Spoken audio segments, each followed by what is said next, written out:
Hello everyone, today I am going to show you how to fix error code Vin79 in Valorant. If you're ready, let's begin. As a first step, type Firewall Network Protection into the Windows search bar and open it. Click Allow an app through Firewall. Click Change Settings. Click Browse. Now you need to find the directory where Valorant is installed. Most likely yours is in the same directory as mine, so follow my steps. Open Drive C. Open Program Files. Next, find and open the Riot Vanguard file.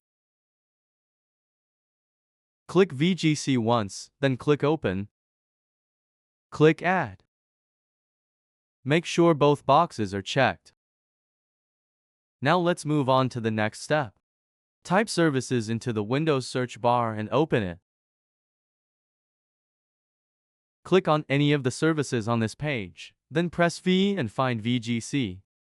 Right-click on VGC and select Properties. Here you should select Automatic for the startup type. Then click Start. Finally, click Apply and then OK. After making all these changes, don't forget to restart your computer. I hope this tutorial video on how to fix error code Vin79 in Valorant was helpful. If so, please don't forget to subscribe to the Error Slayer YouTube channel and like the video.